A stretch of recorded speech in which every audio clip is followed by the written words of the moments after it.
So the previous video I showed flattening these end grain cutting board slabs. I've had these slabs in my shop for quite a long time. They were meant to be presents, but they weren't flat, and I had no ability to really get them flat until now. So now that they're flat, the goal of the day is to actually create a groove all around the perimeter of one side of the board and then leave the other board flat. And that'll just be a channel to capture liquids that come off the cutting board on this one side. And so I was originally going to do, just a simple rectangle, but I think we can do something a little fancier. So now that we have the CNC machine. So today's video will primarily focus on Fusion360. I think you could do this in VCarve and many other software applications out there. But I'm going to use Fusion360. And so if you want to see that, stick around. If not, I guess jump to the end. So one of the most primal things in Fusion360 is creating sketches. So sketches are sort of the most basic and important way to define geometry. So you can attach a sketch to a plane, you can attach it to a body, you can attach it to many different things.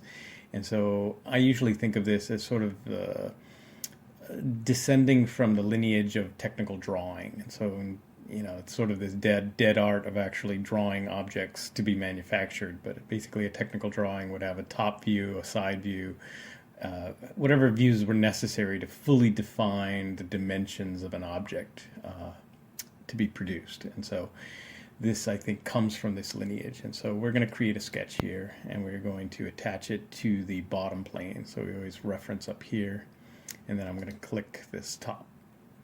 So we're looking straight down onto the plane we're writing the sketch onto. And so basically what I want to do is to make a rectangle that will represent the shape of the cutting board block. And so I can just do that and type in the values, but I'm going to do something else. I'm going to go to Modify and change parameters. And so this is sort of a powerful feature of Fusion, and as well as any kind of parametric modeling software, that you can enter parameters that you can use throughout. And so the power here is that you can set these, if you create these parameters up front and use them, you'll be able to change them later if you need to tweak, and the geometry and whatever you draw for the most part will dynamically change. And so it's a really good habit to get into early.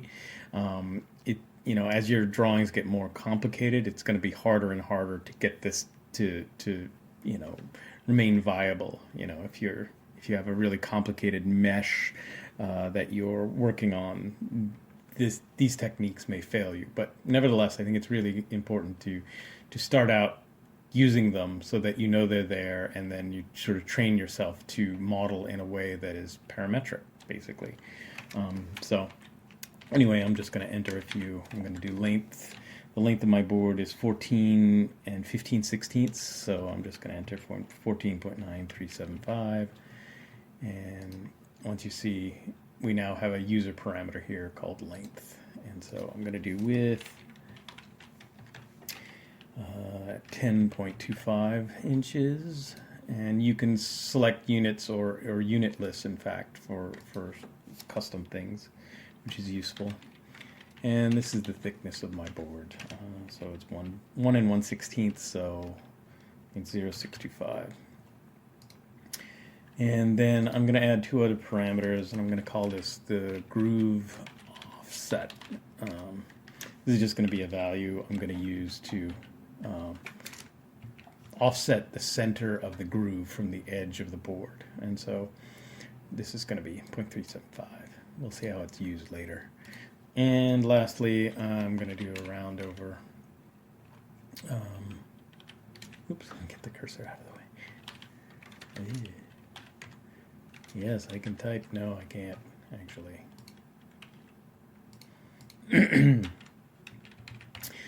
Of a 1/4 inch, so we're going to do a round over. So basically we have some basic parameters. And so now we'll go back, and they'll be available to us in this sketch. And so here we go, and here, instead of typing in an absolute value, I'm just going to start typing, and it goes width. And so that's brings up my parameter. And so yes, that's the one I want. And then this one, I want to be the length. Yes. And then I hit enter again, and it should draw our outline of our cutting board. So that's pretty good. And so now I'm going to click up here to finish this sketch. And so here, if we just check this view, it's just a sketch. It puts it in a sketch folder, and it has a default name of sketch 1. And so what I'm going to do is now click on it and highlight this area, and then I'm going to come up and do a create and extrude this plane. So this is very similar to modeling like in SketchUp, although I will say SketchUp is a sort of much different program. At least here, the extrusion is the same principle. And so this, instead of entering a value, I'm going to say I want the thickness parameter, and enter again for yes. And so as you see here, I'm using, I have this kind of this extra plugin which allows me to quickly toggle between a solid view and a wireframe view. So here we'll go to the wireframe. That's what most people will see once they extrude. It's like this body. And once we've extruded that, we actually get an entity in our bodies folder over here. And so if I hide this by clicking the eye, making it invisible, essentially that body goes away. You can toggle the sketch on and off as well independently, so it's good to know. And I'm going to right click on this and go to appearance, and just to make it look slightly better, or slightly more like what it's representing, I just have this MDF texture library, and so I tend to just throw up MDF because it just helps me remind me that it's wood. I'm going to go over here and change to perspective view. So anyway, that's the basic of how we've created the model of the cutting board itself. So before we go too far, I'm just going to save this. Let's just call it cutting board groove. So another feature of Fusion 360 is that it keeps this timeline down here, and so you're able to go back in time and edit various things. And then I don't know if you're into software, I view this as it's called a command pattern. It's basically a history, and it's sort of when you change one item early on, then it'll sort of play back all the other commands on top of it. And so here we created a sketch, and here we extruded. And if you wanted to go back and change that extrusion, you could. And then if we have more items that build up here, then it plays all those other commands on top of it. So it's a really nice way of allowing you to go back in time and edit. And so you can turn this feature on and off. And so I think it's on by default. And so just to be aware of it. So now that we have our body here and we've saved our file, next thing I want to do is I want to put a little round over on this edge, just because I want to take this round over into account as I'm doing the location of the groove, because obviously in the finished product I don't want a square edge on my cutting board. So anyway, there's a fillet tool up here. It's also under modify fillet, and the hotkey is F. And so I'm going to do a fillet, and in the dialog here it wants me to select the edges, and so I'm going to do that. Oops. I'm also holding down the shift key while I do that. And so it's asking me to enter a value, and so I'm going to use the parameter that we set up before, which is the round over, and there we go. It basically gave us a nice round over. And so you can, if we zoom in, you'll see. And so it's kind of two ways. It sort of demonstrates sort of the model that Fusion 360 is putting out, is that occasionally there'll be these tools that work on modifying existing bodies, and then the other more I guess primal way of doing it is with with sketches. And so with that said, we'll move on to our next sketch. And so the next sketch I want to attach to the top side of this cutting board. And so as we can see, the previous sketch is actually attached to the plane, and so it's outside of the body here. And so if I select that body here in the tree and do create sketch, it puts this origin icon here, and it's asking me, where do you want to put this sketch? And so I'm going to select the surface. And so now I have created a sketch, and it's attached to the top surface of the cutting board. Whoa. Let's go back to that view. So there we go. And so sometimes you want to verify that. It's a little fussy sometimes to select the right place. And so if you were only looking at the top view, you might not notice that your sketch was maybe on the underside or somewhere else that you didn't want it. And so I want it on the top, and that's what I'm going with.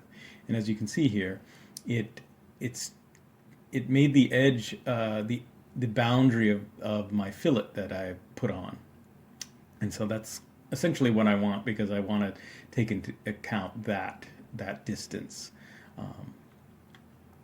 And so let's get on. You can also rename these sketches. So I'm going to, let's say, let's do this one as board.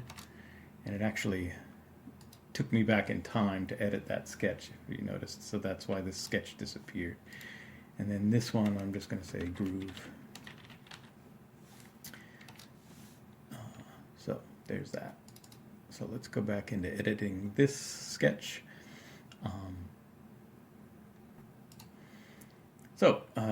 First thing I want to do is to create some, to locate the groove.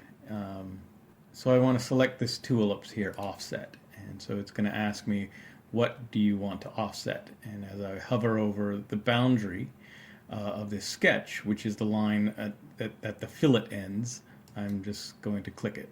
And so here it's asking me for another dimension. And so here is where I want to use this groove offset that I set to minus 0.375.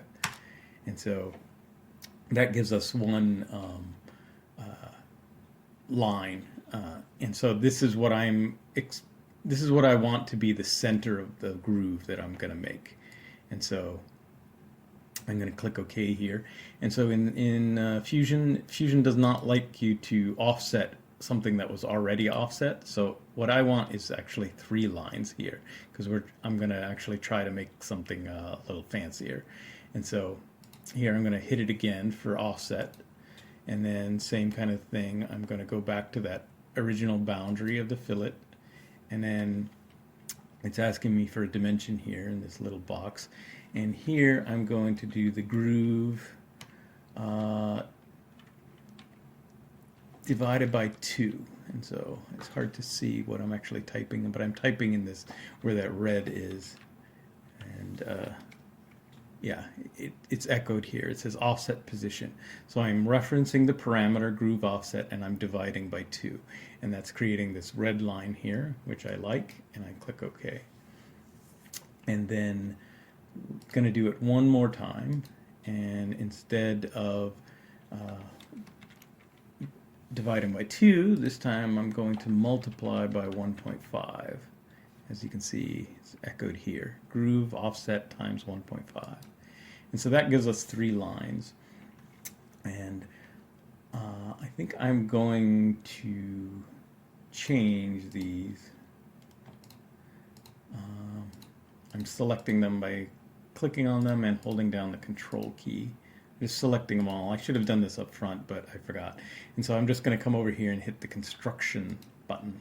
And so that changes them from solid lines to dotted, because these lines in my mind are going to be construction lines.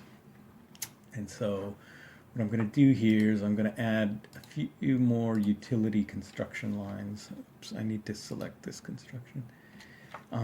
So if you want to toggle a line, you can hit the hotkey X, and it will toggle it from a real line into a construction. And so I'm just trying to set up a few more construction lines here. That will be the ends of the block. And then I'll do this one down here too. All right. So another point that I want to set up here is the center. Just want to quickly find the center. There's a couple different ways you could do this.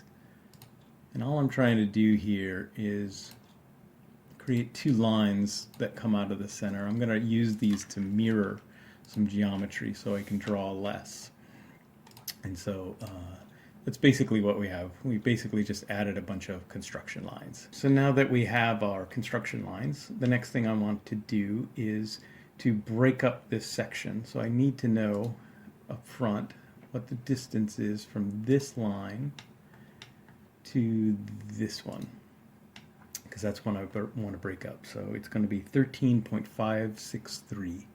So we'll need to remember that number. And the other one we'll have to remember is this distance to this distance. So that's 8.875.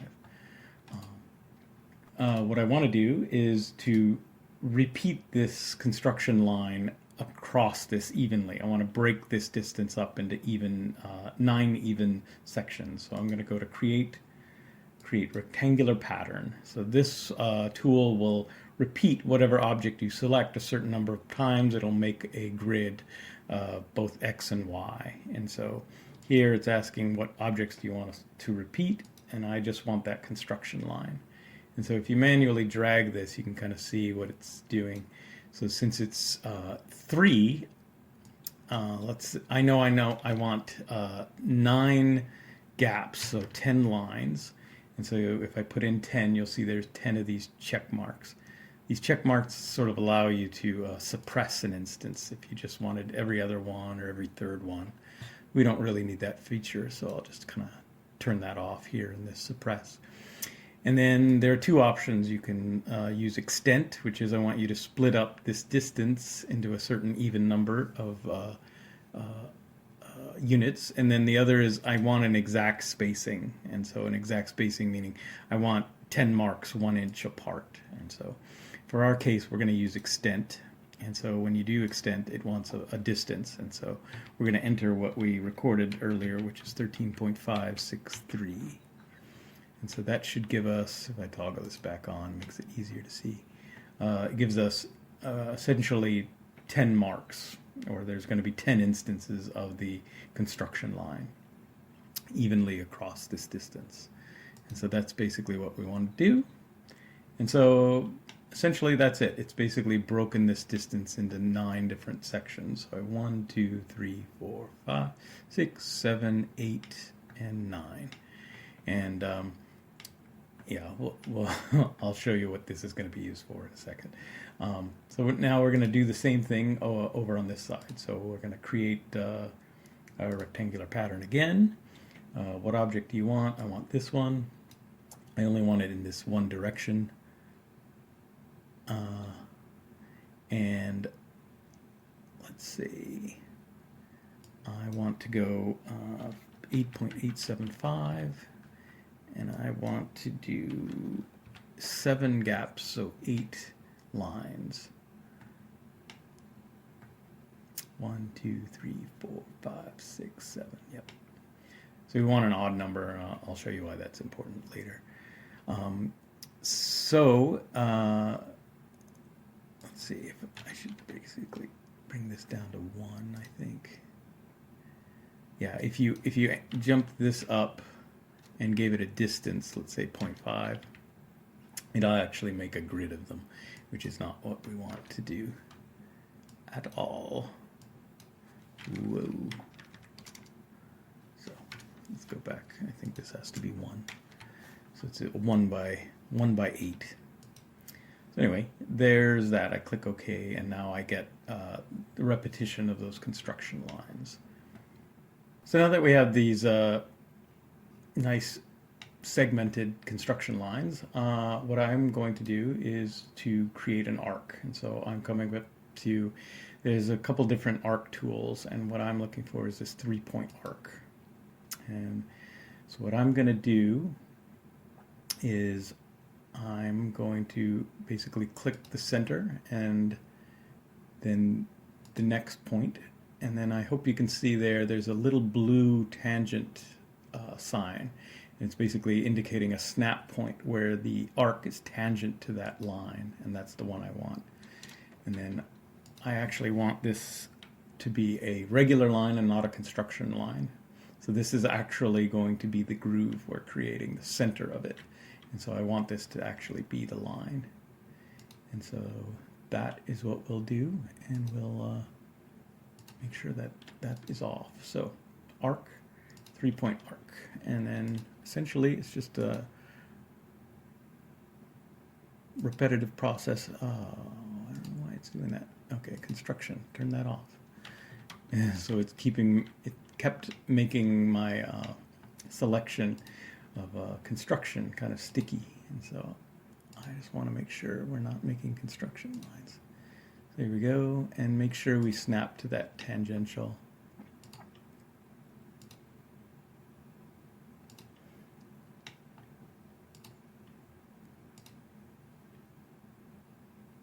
And here, this one's a little harder, because I think that's the middle of the cutting board right there. And so I'm not confident that it's given me that constraint. So I want to make sure, so I'm going to click the tangent constraint. I'm going to go here and here, and so we now have this tangent constraint. So it matches the other ones. So zooming back out, create arc, 3-point arc.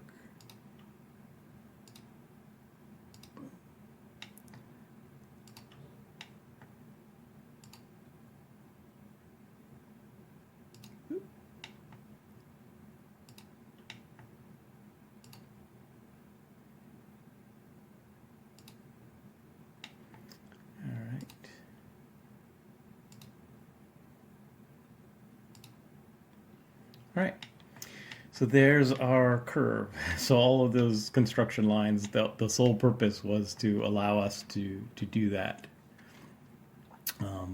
And so I'm going to hit save now.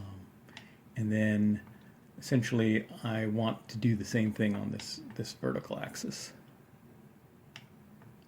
And so we're just going to come down and do the same thing.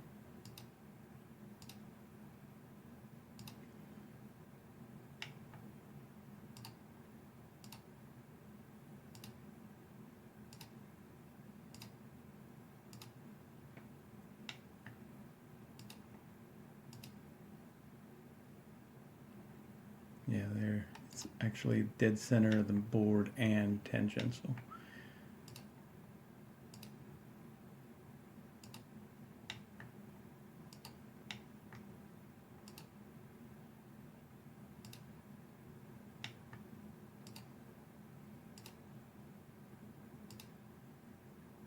All right. So there's that. Next thing I want to do is you could repeat these on either side, but that's essentially why we created this little crosshair in the middle, is that I want to mirror this geometry. And so if I come up here and click the mirror, it'll ask me what objects do you want to mirror, and I'm just going to select this curve. Whoa, not that one. All right, and the mirror line, and so this is the mirror line, and so we're mirroring this guy down here. Good, and we'll do it again for this side. Whoa, don't do that.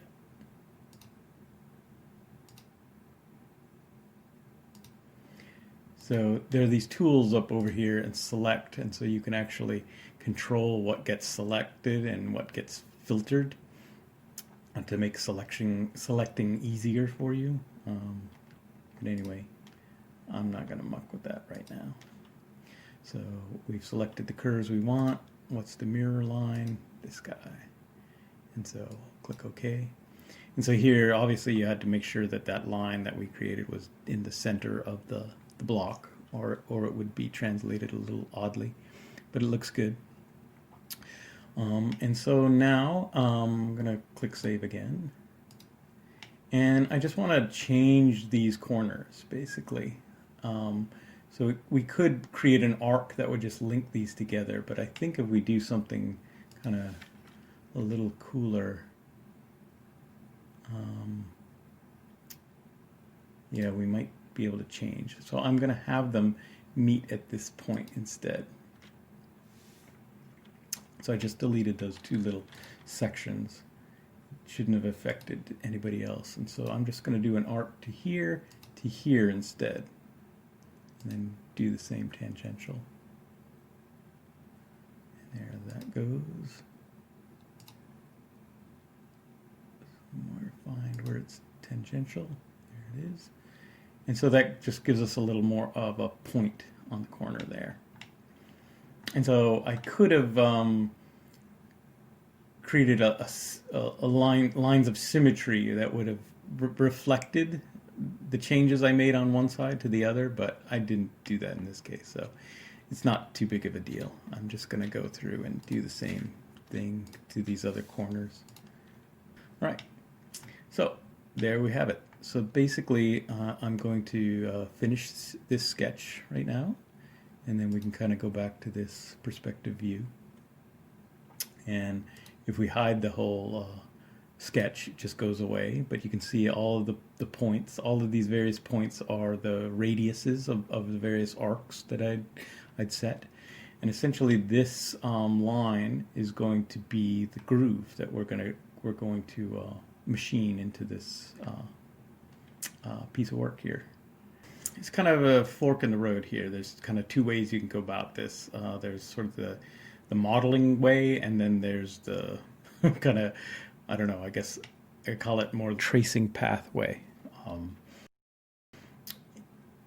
Basically, if we come, I can basically model this groove, or I can just simply use the line to create a G-code path to trace it. And so that's kind of the easier way. If I were trying to do this quickly, that's probably the way I would do it. I'd go to manufacture here, and then I'd create a setup. So we create this setup. This is basically asking about what machine are you going to use, and it'll allow you to select a machine you can put parameters in for. I tend not to use that. I just keep it a milling operation. And then I tell it about the stock. And so here I'm going to ask it to be a fixed stock size, and it's going to be exactly the size of my board. And so first thing I want to do is change this from millimeters to inches. And so we'll do that, and then create a setup here. So new setup. We'll go to stock and a fixed size box, and what I want is in the X direction we are 14.9375, and in the Y we are 10.25, and the height 1.0625. So that's pretty much exactly, we're making our stock the exact same size as our board. So and then it's asking here in this section, where do you want the work coordinate system to be? And so it's put it in the middle, and I usually put it in the front left corner. So I'm going to say, I want you to select the stock points, which is essentially the default. And over here, I'm just going to click this, because that's usually where I zero my machine. I make the work coordinates be exactly this point. And so I want that to reflect that. And so here the body, we'll just select the actual board, and we'll go OK. And so that's created this setup. And so that's good. I think one of the other things I like to do here is in the post process, it always gives it a number, and so I tend to write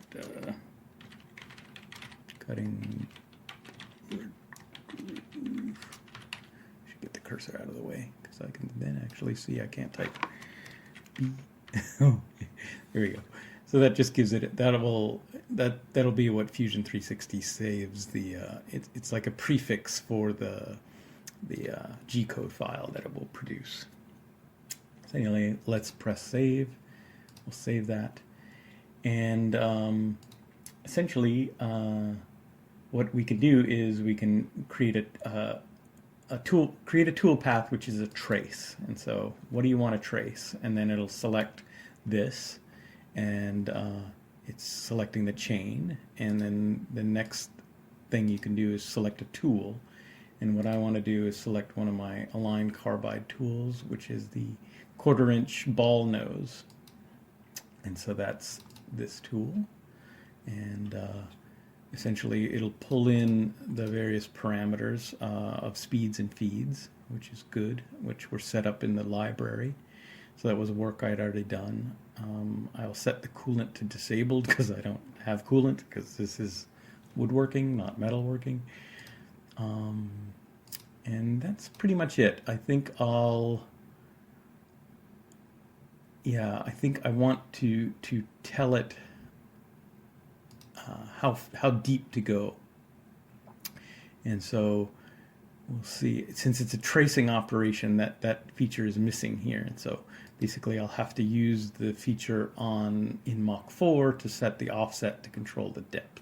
And so that's just something you'll do elsewhere. And so I'm going to click OK.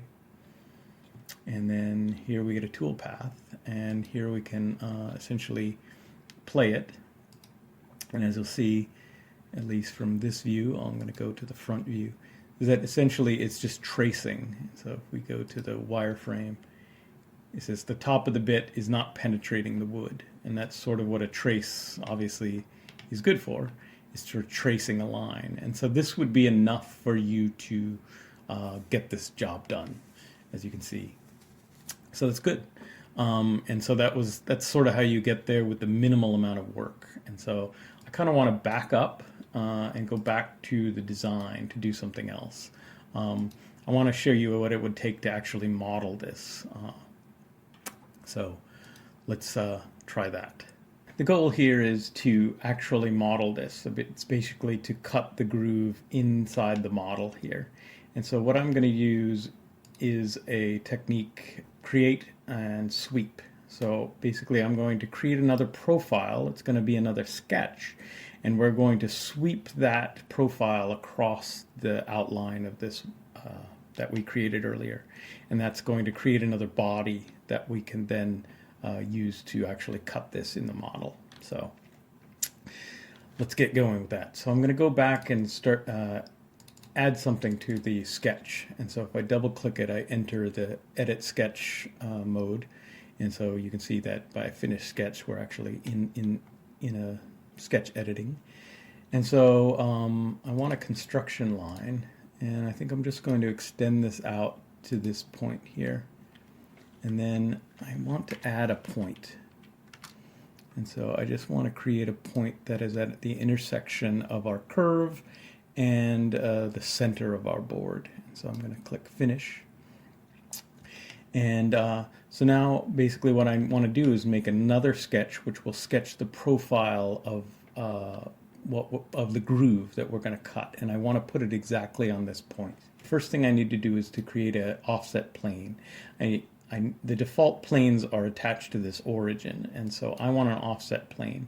And so here it's asking me, okay, which one of these planes do you want? And if I click one that are just here, then that's exactly where the drawing will be. But I want the plane and thus the sketch to be attached to this point. So I'm going to change this to, instead of distance, to object. And then I'm going to select that object. And I have to go back and select the plane. And so I'm going to select this plane. And as you can see, it now drew a plane that is intersecting that point. And so I want to go OK. And so now I have this plane that I can put a sketch on. And so I do create sketch, and now select this plane. And as you can see, sweet. And just as we did in the previous, I want to now project that point.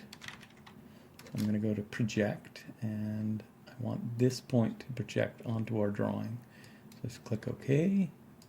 I go back. And let me turn off the body just to reduce confusion. I can also turn off other sketches. And so basically there's this one point. Let me keep the groove on so it doesn't get too confusing. And so essentially what I want to do now is create an arc. I think I want a center arc. And I'm going to start at that. It's asking me for a dimension. I'm going to say, I know my bit is a 1/4 inch wide, so I'm going to say 0.125, which is half of that. and hit enter. I could have parameterized this again, might have been a good idea. And I want it to be 180 degrees. Yep, that's it. And then this, I want another line across the top there. So now if we look, we basically have this little shape. I'm going to hit it's basically the sketch dimension, but the hotkey is D.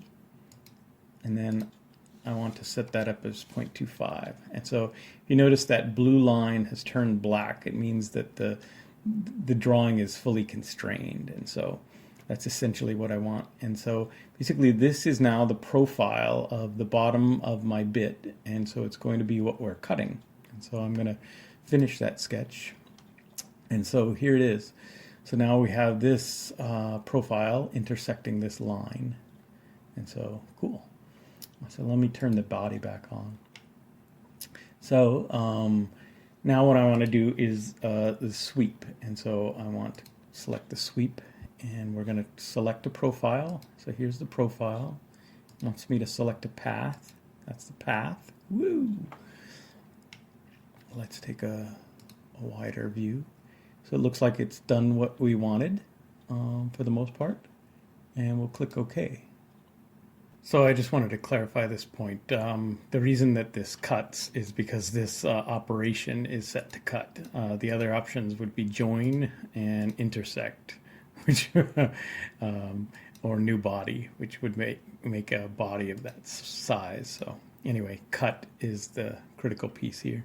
All right, so now if we go back to the manufacturer, I deleted the toolpath we created using the trace operation, and then I did a 2D contour. And so if we bring up that, it's the same thing. We're gonna select the same ball nose tool, disable coolant.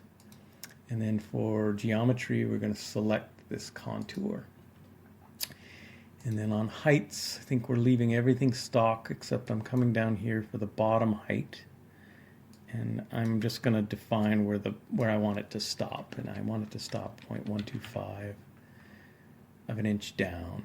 And so it's a pretty shallow groove. And then in passes, I kind of want to do multiple depths, so I don't want it to ever take more than, let's say, 0.05. And then I'm going to click OK. And that's the path it derived, so it looks pretty good there. I think if we go back in on one of these, I think it's this linking tab, I can actually specify here entry position, so I can actually move where it starts, and I can come down here. Let's click OK, and so yeah, it'll redraw.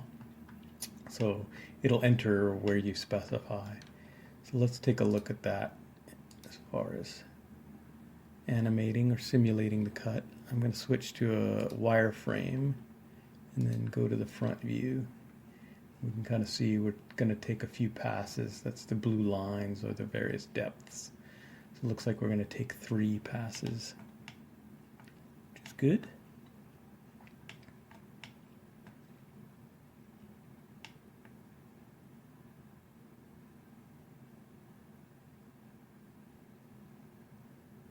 All right.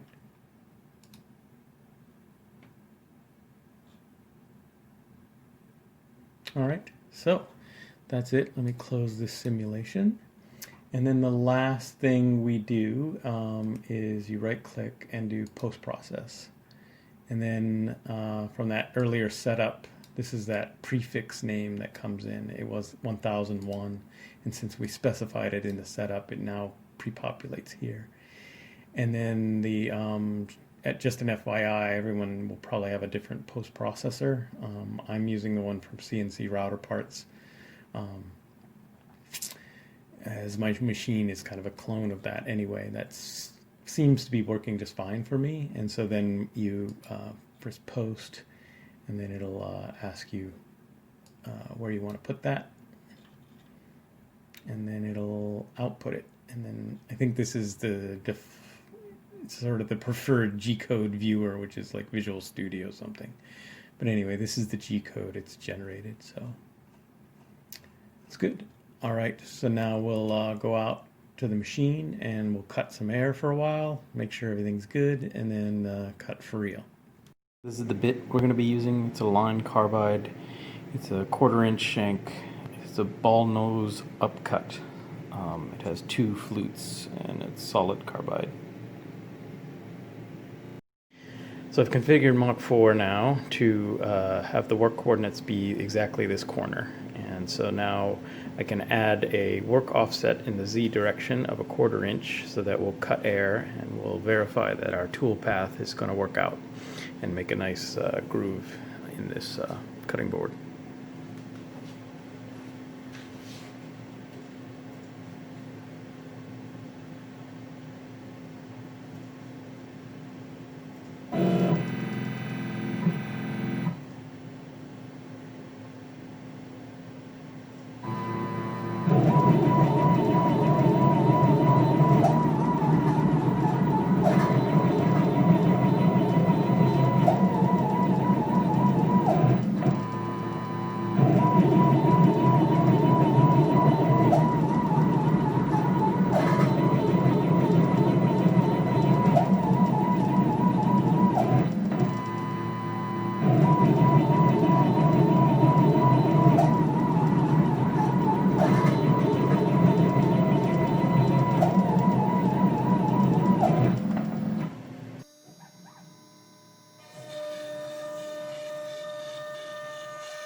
So there's the result. Slight imperfection here on the entry. Oh! But overall, really good surface. You can see in there very well. There you go. I like the fact that they're nice chips rather than dust. I think the feed rate was probably working pretty well there. Anyway, cool. So here's the final product. This is all seasoned, essentially. This is what I've been using to treat these. This is basically a mixture of food-grade mineral oil and beeswax. It's just what I like to use. I think other people tend to soak just in the food-grade mineral oil for a couple days.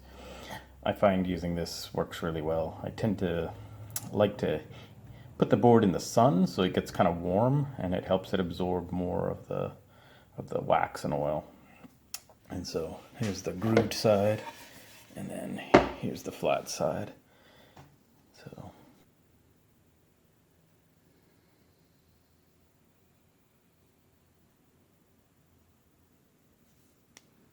thanks for watching.